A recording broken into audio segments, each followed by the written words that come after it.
Nggak nampak dari sini.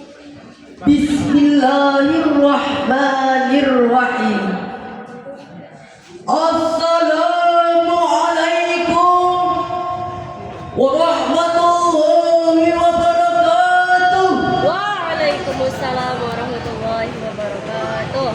Alhamdulillahilladzi khalaqnakum min dzakarin wal unsa. Wassalatu wassalamu ala sayyidina Muhammadin wa ala alihi wa sahbihi ajma'in. Amma ba'du. Dewan Hakim yang arif dan bijaksana, hadirin sebangsa dan setanah air yang kami banggakan, sungguh indah si bunga mawar, harumnya sangat memikat. Hadirin semua, apa kabar? Apakah semuanya sehat? Alhamdulillah. Indonesia kaya akan keberagaman suku, adat istiadat, bahasa sampai agama. Di satu sisi, keberagaman ini menjadikan Indonesia negeri yang unik dan menarik. Namun di sisi lain, keberagaman ini jika tidak dikelola dan dijaga dengan baik, justru akan menimbulkan konflik, bahkan dapat merusak NKRI. Insinyur Soekarno dalam pidato kemerdekaan Indonesia yang ke-9 pada tanggal 17 Agustus 1954, beliau mengatakan, "Ingat, kita bukan dari satu adat istiadat.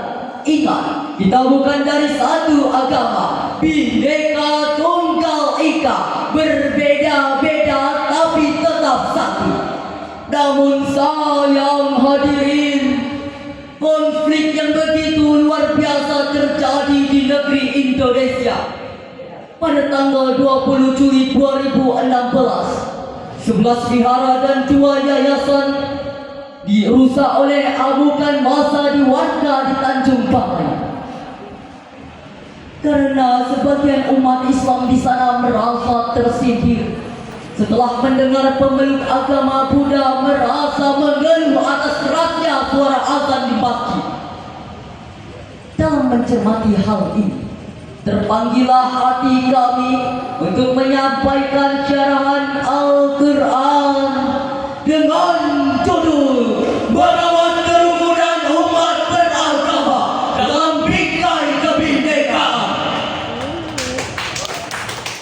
dengan landasan Al-Quran Surah Al-Mumtahanah ayat 8 berikut ini.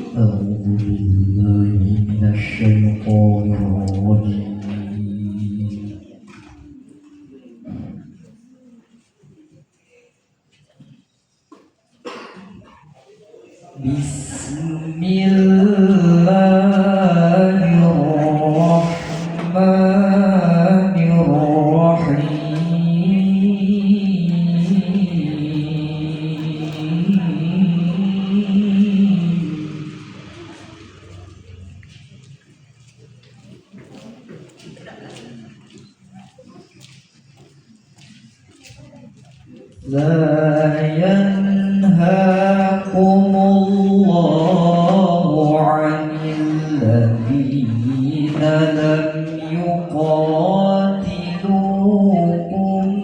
في الدين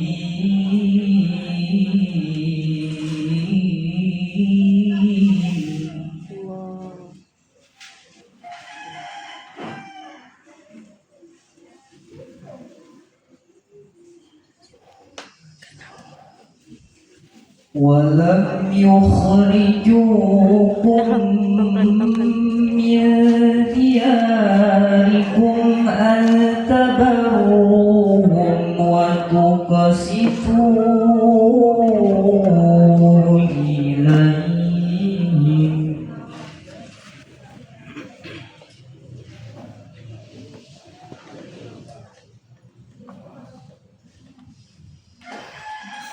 إن الله عزيز غفور.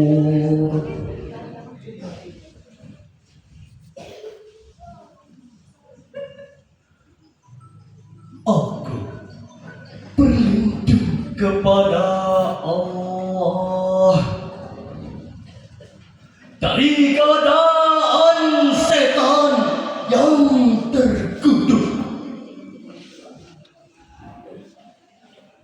Dengan menyebut nama Allah yang Maha Pengasih, Maha Penyayang.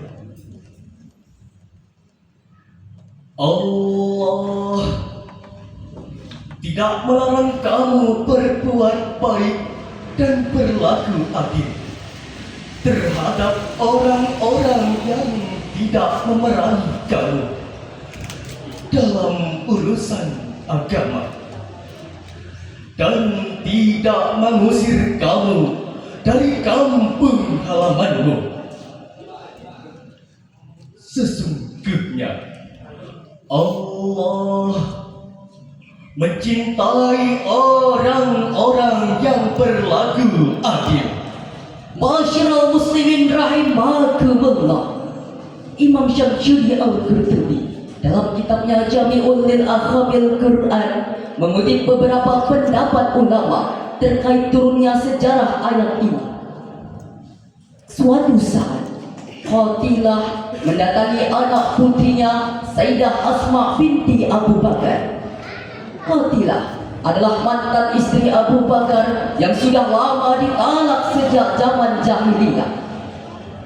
Ketika bertemu, Asma sudah memeluk agama Islam pada saat itu, yang langsung saja menolak dengan tegas pemberian itu dan menyuruh ibunya keluar dari rumahnya dengan alasan tidak diperbolehkan menjalin kerukunan dan pergaulan dengan yang berbeda agama. Dengan rasa kecewa, Qatilah mendatangi Rasulullah SAW untuk mengadukan hal ini kepada beliau. Kemudian turunlah ayat ini. Sementara itu hadirin, Syekh Abu Abdillah bin Abdurrahman Sa'idi dalam kitabnya Al-Qawaidi menjelaskan bahwa ada begitu banyak alasan untuk melakukan kebaikan. Salah satunya adalah dengan adanya dasar kepada yang kesopanan dan munculnya kerabat dekat, bahkan menjadikannya tetangga. Hal ini hadirin dipertegas lagi dengan sabda Rasulullah SAW yang diriwayatkan oleh Imam At-Tirmizi. Ittaqullaha haitsuma kunta wa albisaita atama tamhuha wa khaliqin nasa bi khuliqin hasanin. Bertakwalah kamu kepada siapapun dan ketakutan itu ikutilah dengan kebaikan. Niscaya ia akan menghapus keburukan itu. Dan pergaulilah manusia dengan akhlak yang baik. Hadirin, orang-orang yang tidak menghargai suku, adat, dan agama adalah orang-orang yang melawan sunnatullah.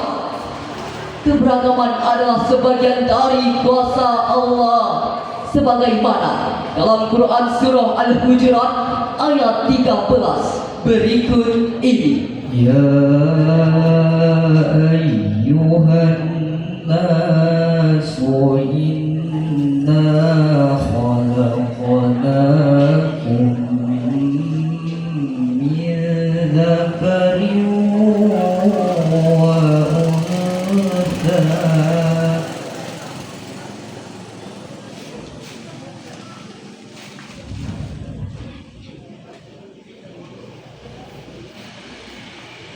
وَجَعَلْنَاكُمْ شُعُوبًا وَقَبَائِلَ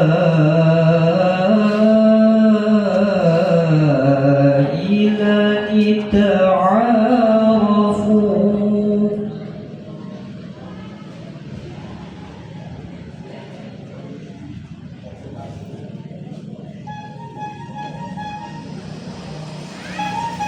Inna akramakum innallaha atqakum. Inna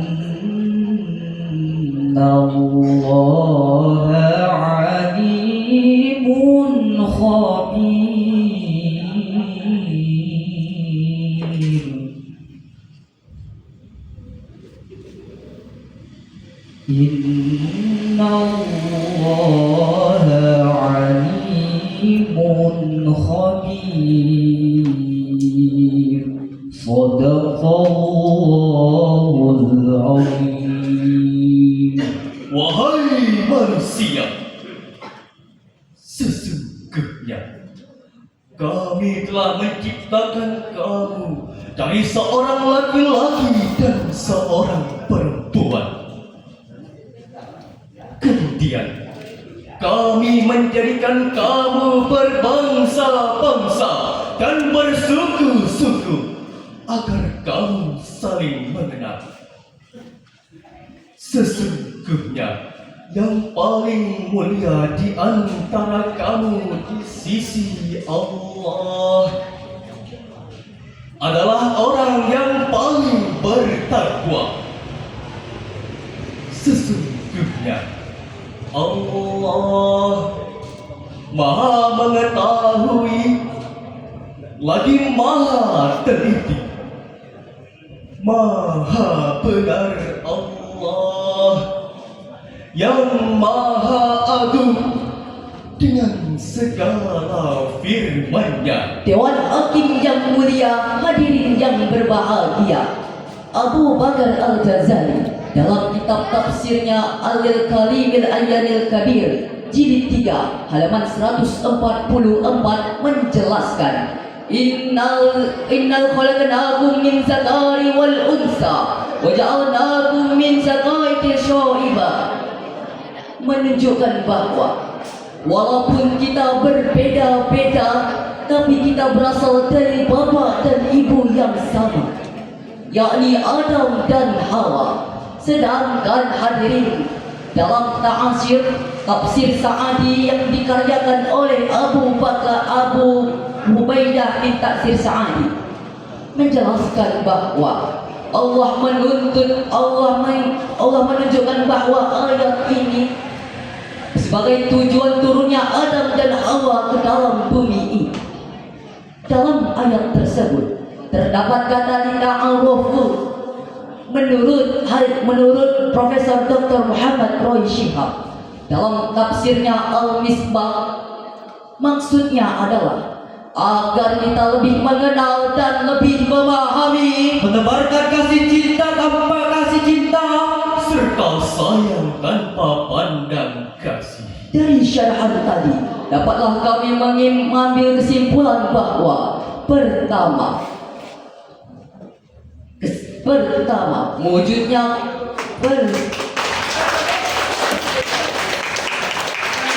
pertama, keberagaman harus menjadi potensi yang kuat untuk suatu bangsa.